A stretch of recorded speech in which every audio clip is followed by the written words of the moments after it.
이번 주 금과 은은 크게 흔들렸습니다. 금은 1.5%, 은은 4.6% 하락했습니다. 이란 협상은 끝난 듯 보였지만 핵 문제와 이스라엘 변수는 아직 남아있고 연준은 예상보다 훨씬 매파적이었습니다. 하지만 가격 밑에서는 매집 지표와 미결제 약정이 버티고 있습니다. 오늘은 이 하락이 무너짐인지 마지막 흔들기인지 핵심만 짚어보겠습니다. 1. 평화와 연준 사이에서 흔들린 한 주. 이번 주 금은 시장은 주 초와 주 후반의 분위기가 완전히 달랐습니다. 초반에는 이란 종전 협상 기대가 시장을 끌어올렸습니다. 협상 기대가 커지면서 유가는 80달러 아래로 내려왔고 시장은 물가 부담이 줄어들 수 있다는 쪽으로 반응했습니다.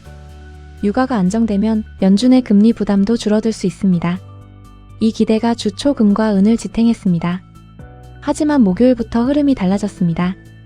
금은 4,155달러, 은은 64달러대까지 밀리며 주 초 상승분을 대부분 반납했습니다. 변곡점은 한국 시간 목요일 새벽에 열린 FOMC였습니다. 금리는 예상대로 동결됐습니다. 여기까지는 시장도 이미 알고 있었습니다.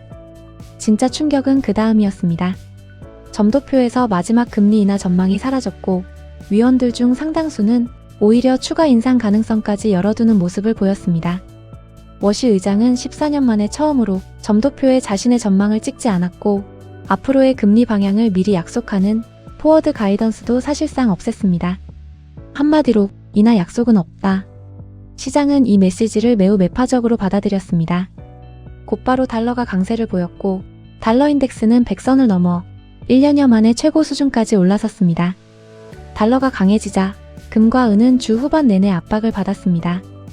여기에 하필 금요일에는 중국 상하이 시장이 단오절 연휴로 휴장했습니다.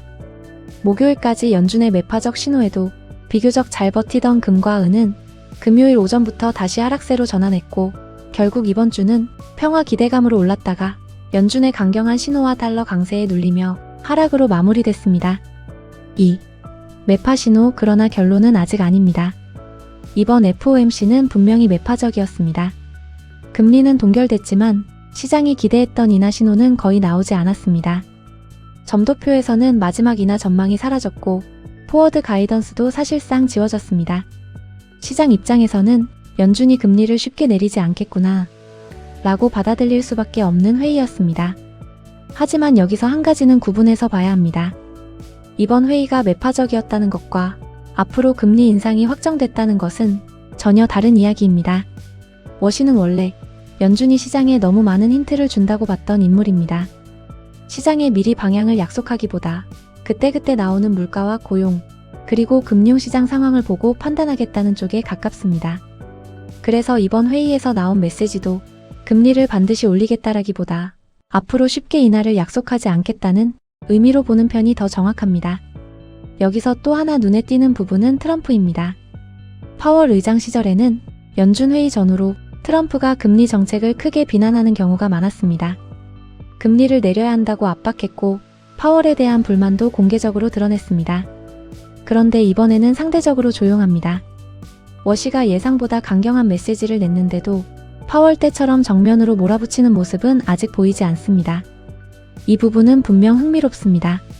다만 이것만으로 트럼프와 워시가 이미 방향을 정해놨다거나 곧바로 금리 인하로 돌아선다고 단정할 수는 없습니다. 워시는 트럼프가 선택한 인물이지만 동시에 지금은 연준 의장으로서 인플레이션을 가볍게 보는 인상을 줄 수 없는 위치에 있습니다. 아직 입지도 완전히 넓지 않습니다. 그래서 지금은 강하게 말할 수밖에 없습니다.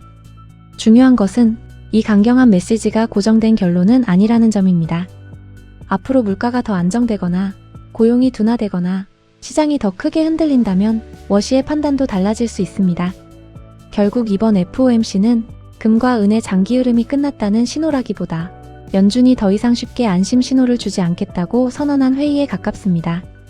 시장은 그 불확실성에 먼저 흔들렸고 금과 은은 그 충격을 받은 것입니다. 3. 가격은 밀렸지만 포지션은 무너지지 않았습니다. 이번에는 차트 안쪽을 보겠습니다.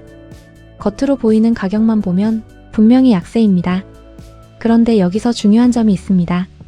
가격은 그때와 비슷한데 매집 지표는 전혀 다릅니다. 작년 12월 비슷한 가격대와 비교하면 은의 매집 지표는 오히려 훨씬 높은 위치에 있습니다. 단순히 가격만 내려온 것이 아니라 그 하락 구간에서 누군가 계속 받아내고 있었다는 뜻입니다. 금도 마찬가지입니다.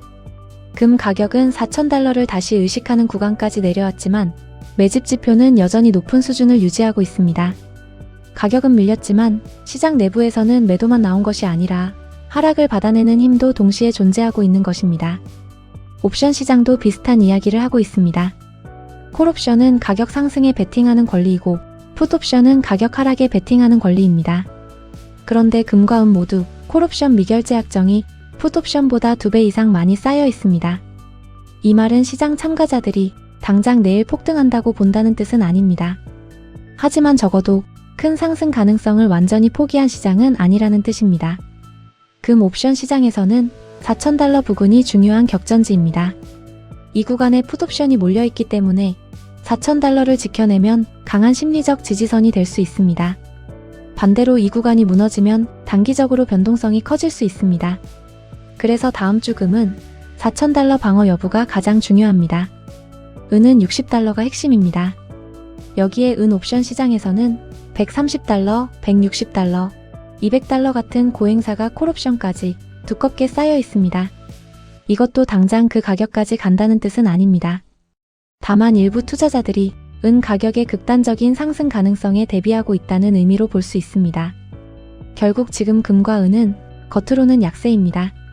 하지만 속을 들여다보면 완전히 무너진 시장은 아닙니다. 그래서 지금 구간은 공포만 볼 자리가 아니라 누가 이 하락을 받아내고 있는지 함께 봐야 하는 자리입니다. 4. 동방으로 이동하는 금의 무게중심. 여기에 또 하나 중요한 변화가 있습니다. 바로 금 시장의 무게중심이 조금씩 아시아로 이동하고 있다는 점입니다. 전 세계 금 수요의 약 70%는 중국, 인도, 동남아를 중심으로 한 아시아에서 발생합니다. 그런데 지금까지 금 가격은 런던과 뉴욕이 사실상 결정해왔습니다. 사는 쪽은 아시아인데 가격을 정하는 쪽은 서방이었던 것입니다. 그런데 이 구조에 균열이 생기고 있습니다. 홍콩은 7월부터 런던식 금 중앙결제 시스템을 출범시킬 예정이고 싱가포르도 6개 글로벌 은행과 손잡고 2026년 말까지 장외금 결제 시스템을 구축하겠다고 밝혔습니다. 홍콩은 중국 본토와의 연결을 무기로 삼고 있고 싱가포르는 글로벌 금융기관과 중앙은행 보관 서비스를 앞세우고 있습니다. 목표는 같습니다. 아시아가 단순히 금을 사는 시장을 넘어 금의 보관, 결제, 거래, 그리고 가격 결정까지 직접 참여하겠다는 것입니다. 물론 조심해서 봐야 할 부분도 있습니다. 홍콩이 도입하려는 미지정 계좌 방식은 런던처럼 종이금 거래가 커질 수 있는 구조입니다. 하지만 더 중요한 것은 아시아가 이제 금 거래 인프라를 직접 만들기 시작했다는 점입니다. 앞으로 우리가 봐야 할 것은 말이 아니라 실물의 이동입니다. 런던에 있던 금이 홍콩과 싱가포르로 이동하는지, 중앙은행과 국부펀드가 아시아 보관소를 이용하기 시작하는지, 그리고 아시아 시간대 거래량이 실제로 늘어나는지를 봐야 합니다. 만약 이 흐름이 이어진다면 이번 변화는 단순한 금융 시스템 출범이 아니라 200년 가까이 이어진 런던 뉴욕 중심금 시장의 균열이 시작되는 신호가 될 수 있습니다. 결국 가격은 단기적으로 흔들리고 있지만 큰 흐름에서는 금의 무게중심이 서방에서 동방으로 조금씩 이동하고 있습니다. 마무리. 결론입니다. 이란 협상은 완전히 끝난 것이 아니라 관리 국면에 들어간 것으로 봐야 합니다. 그래서 다음 주에도 가짜 뉴스와 전쟁 루머로 시장을 한 번 더 흔들 수 있습니다. 금은 4,000달러, 은은 60달러를 다시 시험할 수도 있습니다. 하지만 이런 구간에서 공포의 실물을 넘기면 안 됩니다. 진짜 큰 손들은 뉴스에 흔들려 움직이지 않습니다.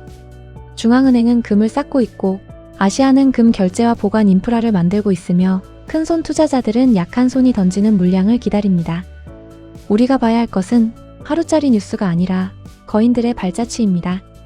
여기서 말하는 거인은 중앙은행, 국부펀드, 실물 투자자, 그리고 시간을 길게 보는 큰손들입니다.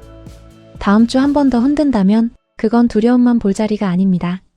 지금까지 잘 버틴 사람에게는 마지막 저가 매수 기회가 될 수 있습니다. 금과 은의 큰 흐름은 아직 끝나지 않았습니다. 오늘도 함께 해주셔서 감사합니다. 정일품 골드였습니다.